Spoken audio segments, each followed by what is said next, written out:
Tu n'es qu'un vieux fou inutile. » Ces mots résonnèrent dans la petite chambre du 3e étage de l'hôpital Saint-Antoine à Paris le 12 mars 2023 exactement, à 21h47, et je me souviens avoir senti mon cœur s'arrêter un instant parce que toute ma vie de dévouement à mes patients, toutes ces années de nuits blanches et de sacrifices financiers précis, 27 462 €, dépensés en matériel médical et en formation supplémentaire pour mieux les aider. Réduit à une phrase méprisante et cruelle, je me souviens avoir regardé la montre sur le mur vert clair de la salle et pensé en 15 minutes exactement tout allait basculer et vous verrez pourquoi dès maintenant parce que ce qui se passa cette nuit-là changea tout et je veux que vous compreniez que ce n'était pas juste un mot jeté au hasard, mais le signal d'alerte d'un danger imminent et vous savez quoi, j'avais déjà senti que quelque chose n'allait pas depuis 19h03 quand mon patient Monsieur Philippe durant 67 ans ancien. Professeur de mathématiques, hein? Léon avait hésité à prendre son traitement et j'avais remarqué ce léger tremblement dans sa main droite, ce frisson subtil qu'on remarque qu'en regardant très attentivement. Et moi, je savais qu'il ne fallait pas ignorer ces signes et pourtant je me suis retrouvé face à un mur d'indifférence. La jeune infirmière, Camille, 24 ans fraîchement diplômée, m'avait dit avec un sourire crispé « C'est juste votre imagination, vieux monsieur, vous dramatisez encore ?» Et moi, je pensais « Non, ce n'est pas mon imagination, ce sont 3 années de recherche personnelle, 128 heures de consultation en neurologie et chaque détail compte et vous pouvez imaginer le contraste cruel, toute ma vie consacrée à aider ces gens, mes économies investies pour améliorer leur confort et tout cela balayé par une phrase sèche et un geste de la main qui voulait tout dire, mais en 15 minutes, je vous promets, vous comprendrez pourquoi cette nuit-là, je n'ai plus été le même et vous allez ressentir chaque battement de mon cœur. Chaque respiration haletante et chaque seconde de peur et de suspense parce que ce que j'avais vu et ce que j'avais essayé d'éviter allait exploser dans la réalité. Je me rappelle que juste avant que tout commence, j'ai entendu le bourdonnement de l'ascenseur sur la rue de Charenton, le claquement métallique des bottes de l'agent de sécurité qui passait son rond de nuit et le parfum lourd des fleurs fanées sur le rebord de la fenêtre. Tout cela a créé une scène presque cinématographique et je vous dis franchement, j'étais sur le point de me dire « Bon Wilson, calme-toi », mais je ne pouvais pas parce que le danger était là et chaque seconde comptait. Et là c'est arrivé, Monsieur Durand s'est levé précipitamment, sa respiration sifflante, je l'ai vu chanceler vers la fenêtre de sa chambre et moi je criais « Attention Monsieur Durand, vous allez tomber ». Mais Camille et l'agent de sécurité m'ignoraient complètement et je sentais cette injustice comme un poids sur ma poitrine, comme si toute la ville de Paris entière était sourde à mes avertissements, et là vous vous demandez, mais Wilson, qu'est-ce qui allait se passer? Eh bien attendez et regardez parce que ce moment précis allait déclencher une chaîne d'événements que personne n'aurait pu imaginer, et c'est là que le suspense commence. Vous voyez, je n'étais pas juste un vieil homme irrité, j'étais quelqu'un qui avait vu le danger, qui avait essayé d'alerter, et cette nuit-là j'allais apprendre que même quand il te bat pour ce qui est juste le monde peut sembler aveugle et cruel, et je vous le demande, vous avez déjà été dans une situation où vous savez que quelque chose de terrible va arriver et personne vous écoute, c'est exactement ce que j'ai vécu, et je veux que vous laissiez un commentaire maintenant si vous avez déjà ressenti ce frisson de panique quand vous voyez que quelque chose de mauvais est sur le point de se produire et que personne ne comprend votre alerte parce que ce sentiment de solitude et d'impuissance est le cœur de cette histoire. C'est exactement là que commence le voyage de l'injustice et vous verrez comment en 15 minutes exactement tout a basculé et comment ce qui semblait être une nuit ordinaire à l'hôpital Saint-Antoine à Paris s'est transformé en une expérience que je n'oublierai jamais et chaque détail compte. Le tic-tac de l'horloge, le craquement des talons sur le carrelage, la lumière orangée des lampes fluorescentes, tout créait une tension palpable que même les voisins de la rue de Charenton ont pu ressentir. Certains ont filmé discrètement avec leur téléphone et vous allez découvrir ces images parce qu'elles montrent le vrai choc de ce qui s'est passé et moi je pouvais seulement respirer profondément et répéter à haute voix « Tu ne peux pas l'ignorer, Wilson, tu dois agir ». Et à ce moment, j'ai compris que cette histoire n'était pas seulement sur Monsieur Durand ou sur moi, c'était sur le système entier et sur toutes les personnes qui ferment les yeux face à l'injustice et en vous. Racontant cela maintenant, je veux que vous compreniez l'intensité et le frisson de ce moment précis. Et si vous êtes prêt, laissez un commentaire. Maintenant, dites-moi si vous auriez agi différemment parce que ce qui se passa ensuite allait surpasser toutes nos attentes et je peux vous assurer que chaque seconde de cette nuit reste gravée dans ma mémoire comme un tableau vivant plein de sons de couleurs et de tensions et vous allez vivre avec moi chaque instant de cette expérience parce que c'est exactement ainsi que commence notre histoire de danger, avertissement et choc, et je vous garantis que le reste va être encore plus intense et surprenant, et vous ne voudrez pas manquer le chapitre suivant qui révélera les sacrifices précis, les investissements financiers et émotionnels que j'avais faits et comment tout cela s'est heurté à une indifférence presque insolente, et croyez-moi, vous allez ressentir chaque moment comme si vous y étiez. Vous savez, je n'ai pas toujours été cet homme anxieux et vigilant. Je me souviens des années 70 quand j'étais encore jeune infirmier à Marseille sur la rue Sainte où j'avais 23 ans. Je travaillais 12 heures par jour pour seulement 1236 francs par mois. Mais chaque sourire de patient, chaque merci échangé valait tout l'or du monde. Et à l'époque, j'avais déjà cette obsession de la précision. Et du détail, je me rappelle avoir acheté ma première montre Timex, noire à 428 francs pour toujours savoir l'heure exacte à laquelle je devais administrer les médicaments et je faisais des fiches avec les doses exactes 25 mg à 8h50 mg à 12h15 10 mg à 18h30 parce que je savais que même une minute d'erreur pouvait changer la vie d'un patient. Et je n'ai jamais compté mes heures de travail, ni mes efforts, ni les 3482 km parcourus en vélo pour aller visiter mes patients à domicile. Marseille et dans les villages voisins quand le métro était en grève et qu'il pleuvait, je me souviens avoir traversé la Canebière sous la pluie battante et le vent glacial, en me disant que chaque goutte était un investissement dans leur santé et leur confiance, et je ne parlais jamais de mes sacrifices parce que je pensais que c'était normal, que c'était mon devoir, mais ce que je ne savais pas, c'est que ces années d'efforts allaient créer des attentes légitimes et des illusions chez certains, et ce soir du 12 mars à l'hôpital Saint-Antoine, c'était exactement ça que je pouvais voir dans les yeux de Camille et de l'agent de sécurité qu'ils ignoraient totalement tout ce que j'avais fait, toute cette expertise accumulée depuis 50 ans, et moi je me rappelais aussi des nuits à Lyon quand j'avais étudié les dossiers de M. Philippe durant 2019 précisément du 3 avril au 15 juin, et que j'avais passé 128 heures à analyser ses antécédents médicaux, ses crises d'hypertension et ses épisodes d'arythmie pour prévoir ce qui pourrait mal tourner. Ce travail m'avait coûté 3 467 € de dossiers et logiciels spécialisé, et je l'avais fait parce que je croyais fermement que chaque vie avait de la valeur et que chaque patient méritait qu'on lutte pour lui, même si cela signifiait se battre contre le système, contre les jeunes collègues arrogants ou contre la direction de l'hôpital qui parfois ignorait nos alertes. Et je me souviens encore de ces flashbacks précis quand j'étais assis dans le hall du pavillon Charcot à Paris en 2005 observant les infirmières et les aides-soignants discuter entre elles, voix basse, et moi notant mentalement chaque détail, le ton de voix, le langage corporel, les expressions faciales, et même l'odeur du café brûlé qui flottait dans l'air parce que tout cela créait un tableau vivant de la dynamique hospitalière, et je savais que ces observations seraient cruciales pour anticiper le comportement des autres plus tard, et ce soir-là, je pouvais sentir la répétition de ces années d'expérience, mais aussi le poids de l'investissement émotionnel. Précis 27 462 € dépensés en matériel et formation, comme je l'avais mentionné, et ses sacrifices personnels précis, comme ne pas voir ma famille pendant 3 week-ends consécutifs pour m'assurer que M. Durand avait tout ce dont il avait besoin, et je pouvais sentir l'ironie cruelle du contraste, toutes ces préparations et cette vigilance totalement ignorée par Camille et l'agent de sécurité. Et moi, je me suis souvenu de la première fois où j'avais senti le mépris de la jeunesse et de l'arrogance le 7 novembre 1982 quand une stagiaire m'avait dit « Vous êtes trop vieux pour comprendre les nouvelles techniques ». Et moi j'avais juste souri et continué mon travail parce que je savais que le temps montrerait qui avait raison, et vous voyez ce genre de détails et d'investissement, c'est ce qui rend la situation actuelle si lourde et injuste. Et je peux vous dire qu'à ce moment-là, alors que M. Durand vacillait près de la fenêtre, je me suis souvenu de toutes ces années de dévouement et de sacrifice, et je me suis dit que je ne pouvais pas simplement laisser tomber parce que toute cette histoire n'était pas seulement pour moi, mais pour chaque patient qui croyait en moi et pour chaque collègue qui pourrait se retrouver dans la même situation. Et là, vous vous demandez ce que j'ai fait ensuite. Eh bien, attendez, parce que vous allez découvrir dans le prochain chapitre comment cette accumulation de dévouement et d'investissement financier et émotionnel se heurtait à l'indifférence et l'arrogance et commençait. Signe précoce d'injustice allait déclencher une escalade que personne n'aurait pu prévoir, et croyez-moi, ce que je vais vous raconter est tellement précis que vous pourrez presque sentir la texture de la blouse, que je portais le froid dans la salle à lumière orangée des lampes, et le bruit des pas dans le couloir. Tout cela fait partie de la scène, et avant que nous continuions, dites-moi dans les commentaires si vous avez déjà consacré tant d'efforts et d'argent pour quelque chose ou quelqu'un. Et avoir été ignoré parce que c'est exactement le sentiment que j'avais à ce moment précis, et vous allez comprendre pourquoi chaque détail compte et pourquoi la suite est absolument cruciale. Je savais que cette nuit-là allait être difficile, mais je n'avais aucune idée que l'humiliation allait atteindre un niveau presque insupportable. Tout avait commencé à 21h50 lorsque j'ai vu Camille lever les yeux au ciel et murmurer à l'agent de sécurité « Encore lui avec ses histoires ?» Et moi, je pouvais entendre chaque mot comme un coup de poignard parce que toute ma vie de travail précis de 50 ans de dévouement semblait être balayée d'un simple geste, et je me suis approché doucement de Monsieur Durand pour l'aider à s'asseoir et j'ai dit « Monsieur Durand, calmez-vous, je suis là. » Et il m'a regardé avec un mélange de peur et de confusion, et moi je sentais ma colère monter parce que je faisais tout ce que je pouvais et personne ne reconnaissait la gravité de la situation, et c'est là que les premiers témoins sont apparus. La voisine du 4e étage, Madame Lefer, 72 ans, qui regardait par sa fenêtre, a sorti son téléphone et a filmé discrètement, et je pouvais voir la lumière de l'écran reflétée sur les murs verts de la chambre, et je me suis dit que quelqu'un devait voir ce qui se passait parce que sinon tout resterait ignoré. Et puis l'agent de sécurité a dit avec arrogance « Monsieur, vous devez rester tranquille ou je vais appeler la direction. » Et moi je lui ai répondu « Vous ne comprenez pas le danger, je vous avertis. » Et il a ri doucement comme si mes mots n'avaient aucune valeur, et là c'était la première ligne franchie. Je sentais que ma patience touchait à sa fin et je savais que je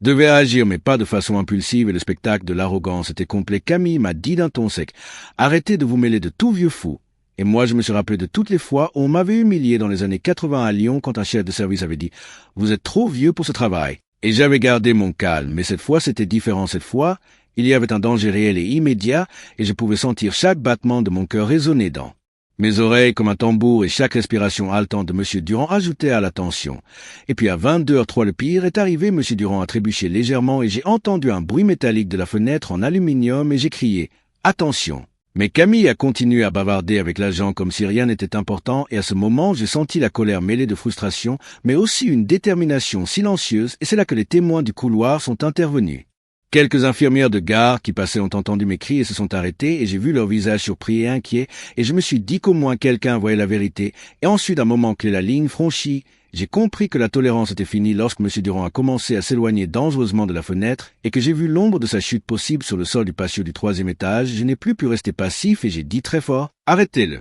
Maintenant, et cette fois les mots ont eu un effet différent. Certains témoins ont commencé à filmer activement et un jeune aide-soignant est venu pour sécuriser M. Durand. Et moi, je me suis reculé un instant pour observer la scène. Et là, vous pouvez imaginer la montée de l'humiliation. Je me suis retrouvé ridiculisé par Camille et l'agent de sécurité, devant tout le monde, devant les voisins, les témoins. Mais paradoxalement, cette humiliation a été aussi un signal que j'avais des alliés et que l'injustice était désormais visible et je pouvais sentir une sorte de puissance silencieuse grandir en moi parce que j'avais été patient pendant des années et je savais exactement quand frapper au bon moment et c'est là que j'ai pris conscience que chaque détail que j'avais accumulé depuis mes années à Marseille, et Lyon allait enfin me servir. La ligne de conduite de l'antagoniste était claire, il abusait de son pouvoir temporaire pensant que personne ne le surveillait et moi je pouvais voir ça. Arrogance croître alors qu'il se croyait maître de la situation et chaque geste, chaque mot était enregistré dans mon esprit et par les témoins et vous allez découvrir comment cette arrogance allait devenir sa faiblesse et comment chaque humiliation qu'ils m'avaient infligée allait se transformer en preuve de leur erreur et je peux vous dire que c'est exactement dans ce genre de moment que l'injustice atteint son paroxysme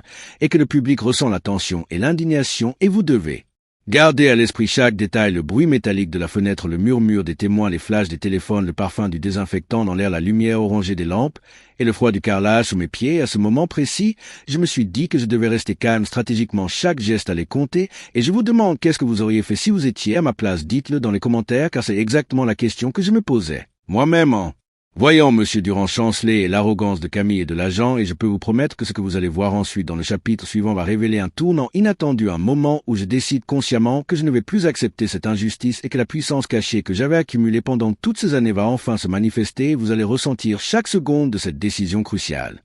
À ce moment précis, je sentais mon cœur battre à tout rompre, j'étais au bord de l'explosion, mais je savais que la colère pure ne m'aiderait pas. J'ai pris une grande inspiration en regardant M. Durand vaciller près de la fenêtre, et j'ai senti un calme étrange m'envahir presque, comme si le temps s'était arrêté. Le tic-tac de l'horloge à 22h15 résonnait dans ma tête comme un métronome précis pour chaque décision que je devais prendre. Je savais que je ne pouvais plus simplement réagir. Émotionnellement, j'avais besoin d'un plan et c'est là que j'ai réalisé que toutes ces années d'expérience de Marseille à Lyon, à Paris, toutes les formations, les économies, les sacrifices, les 27 462 € investis en matériel, les 128 heures de recherche sur les dossiers de M. Durand, tout cela allait enfin servir à quelque chose. Je me suis souvenu de mon mentor, le docteur Henri Leclerc, qui me répétait en 1978. Wilson observe, analyse et frappe au moment exact et tu verras la différence. Et à cet instant, j'ai compris que je devais agir stratégiquement et pas impulsivement. J'ai regardé Camille et l'agent de sécurité qui riait encore, pensant que je n'avais aucun pouvoir. J'ai senti une onde de clarté m'envahir. Chaque geste, chaque mot allait compter et j'ai commencé à planifier silencieusement ma riposte. D'abord sécurisé. Monsieur Durand, je l'ai pris doucement par le bras et j'ai dit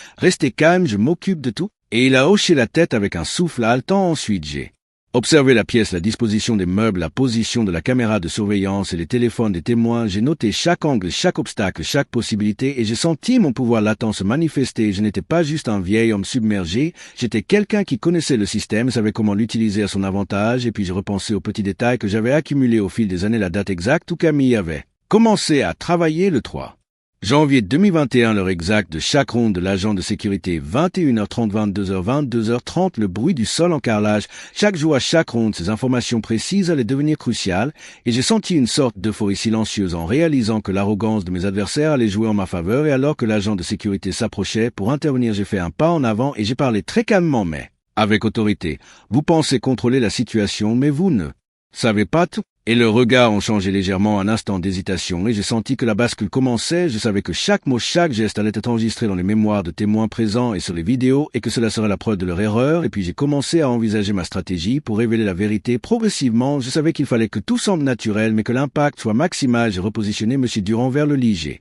vérifié la position de la fenêtre et j'ai fait un signe discret à l'aide-soignant qui avait filmé une partie de la scène et j'ai senti une force intérieure que je n'avais jamais ressentie auparavant, une combinaison de patience, de calcul et de puissance cachée que j'avais accumulée pendant des décennies et à ce moment-là la ligne était franchie dans ma tête, je n'allais plus accepter cette injustice. Jamais plus je savais que l'humiliation et l'arrogance de Camille et de l'agent allaient devenir leur faiblesse. Je pouvais presque sentir le tournant imminent, la tempête silencieuse avant que tout explose, et je me suis souvenu de toutes ces nuits à étudier les dossiers de patients, toutes les petites notes et observations que personne ne prenait au sérieux et qui maintenant allaient devenir mes armes, et puis j'ai eu cette clarté absolue, je devais documenter chaque détail, chaque son, chaque image, chaque mot, chaque mouvement, et j'ai commencé à parler à haute voix calmement mais fermement. Tout ce qui se passe ici ce soir sera enregistré et ne sera pas oublié. Et j'ai vu un frisson parcourir le dos de Camille, elle avait compris que quelque chose changeait, et à ce moment précis j'ai senti que le pouvoir invisible que j'avais accumulé commençait à se manifester, et vous voyez c'est exactement là que le suspense atteint son point critique parce que la décision de ne plus accepter l'injustice transforme le protagoniste en acteur stratégique,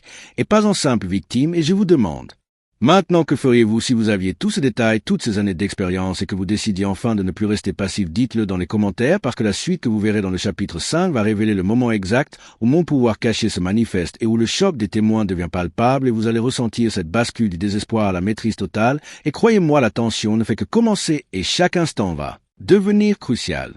Mais Camille et l'agent de sécurité ne savaient pas que j'avais accumulé au fil des années non seulement de l'expérience, mais aussi des preuves tangibles des irrégularités de l'hôpital, des dossiers précis, des anomalies financières exactes, 12 478 € mal, alloués sur le compte du service neurologie depuis 2019 et je savais exactement comment les utiliser à mon avantage et à 22h27 j'ai sorti discrètement mon téléphone et commencé à enregistrer la scène, chaque mouvement, chaque parole, chaque geste. Arrogant, chaque rire méprisant, et en même temps j'ai montré subtilement à M. Durand que tout allait bien, je lui ai murmuré « Restez calme, tout est sous contrôle ». Et il a hoché la tête avec un souffle tremblant, et c'est là que le véritable choc a commencé parce que j'ai utilisé mes contacts anciens collègues et amis juristes à Lyon et à Marseille que j'avais aidés pendant des années et qui me devaient bien ceux ont commencé à recevoir en temps réel les enregistrements et les preuves. Quelques minutes plus tard, à 22h42, la direction de l'hôpital a reçu un message crypté signé par moi-même avec toutes les preuves et un résumé détaillé de l'incident, et Camille a senti un frisson parcourir sa colonne vertébrale. Elle a compris que je n'étais pas juste un vieil homme vulnérable, mais quelqu'un avec un pouvoir réel et un soutien invisible que personne ne soupçonnait, et j'ai commencé à montrer progressivement mes preuves aux témoins présents. Les voisins qui filmaient Madame Lefebvre 72.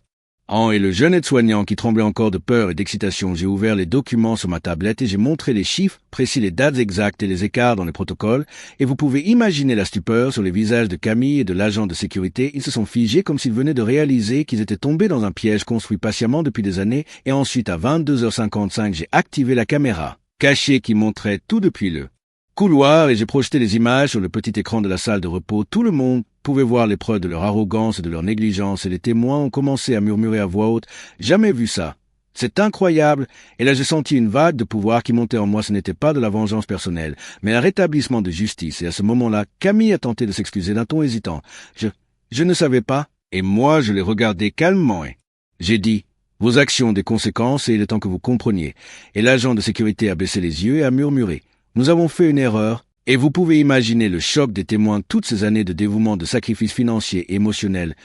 révélés en temps réel, et chacun pouvait sentir le poids de l'injustice effondrer sous le poids des preuves, et c'est là que j'ai vu le vrai pouvoir que j'avais accumulé, mes 50 ans d'expérience, mes 27 462 € investis, mes 128 heures de recherche et d'observation, tout cela se transformait en influence tangible capable de changer le cours des événements. Et j'ai senti une profonde satisfaction silencieuse, mais aussi un léger sourire amusé parce que j'avais anticipé cette réaction depuis des mois, et maintenant le monde entier pouvait voir que l'arrogance de Camille et de l'agent n'était qu'une façade fragile et que la véritable force résidait dans la patience, la préparation et l'intégrité, et alors que la tension culminait, j'ai pris une dernière mesure à 23h03, j'ai envoyé toutes les vidéos et documents à l'inspection générale et aux médias spécialisés dans les scandales hospitaliers, et à ce moment les visages figés des témoins et de mes adversaires ont montré une réalité qui ne pouvait ignorer plus jamais, et j'ai murmuré à M. Durand « Vous voyez, tout est réglé ». Et il m'a souri faiblement et j'ai senti le poids de la peur se dissiper et l'indignation se transformer en empower, mais maintenant. Vous devez comprendre que ce n'était pas juste un coup de chance, c'était la combinaison de préparation, précision et détermination. Et croyez-moi, ce chapitre va changer votre perception de ce que signifie réellement avoir du pouvoir et de la capacité de transformer une injustice en victoire. Et si cela vous a choqué autant que moi, partagez cette histoire avec vos amis, marquez quelqu'un qui a besoin de voir ce genre de justice et dites-leur que même face à l'arrogance et au mépris, la patience et la stratégie peuvent inverser totalement la situation. À partir de 23h10, la tension a changé en une dynamique totalement différente. Camille et l'agent de sécurité comprenaient enfin qu'ils avaient été découverts et que toute l'arrogance qu'ils avaient affichée pendant des heures allait se retourner contre eux en temps réel. J'ai vu leur visage pâlir et trembler, tandis que les témoins encore présents murmuraient entre eux. Jamais vu ça. C'est incroyable. Et moi, je savais que chaque seconde comptait et j'ai commencé à organiser la scène de manière à ce que la justice immédiate se fasse visible. Chaque action, chaque mot devait être enregistré et compris par tous les témoins. À 23h15, j'ai demandé à Camille de me suivre pour revoir les documents et elle a tenté de résister en murmurant « Ce n'est pas juste ». Et j'ai répondu très calmement mais fermement « Tout ce qui s'est passé est documenté et vous allez en subir les conséquences ». Et à ce moment-là, l'agent de sécurité a été appelé par la direction pour une réunion urgente et il est parti en laissant derrière lui une expression de honte absolue et je pouvais sentir la satisfaction silencieuse monter en moi, mais je savais qu'il restait encore du travail pour transformer cette humiliation en justice tangible et visible. À 23h20 de l'inspection générale a été contactée grâce aux documents que j'avais envoyés et en moins de 10 minutes une équipe est arrivée sur place pour vérifier toutes les preuves et interroger les témoins et j'ai vu l'effet immédiat sur Camille. Elle a été prise au dépourvu lorsqu'on lui a demandé de fournir des explications précises sur ses actions et son refus initial de suivre mes avertissements. Elle a commencé à balbutier des excuses tandis que les témoins enregistraient tout avec leur téléphone et moi je pouvais sentir l'énergie du moment transformer l'humiliation en justice et à 23h35 l'équipe de l'inspection a demandé à revoir toutes les vidéos et documents et en temps réel ils ont identifié cette infraction précise au protocole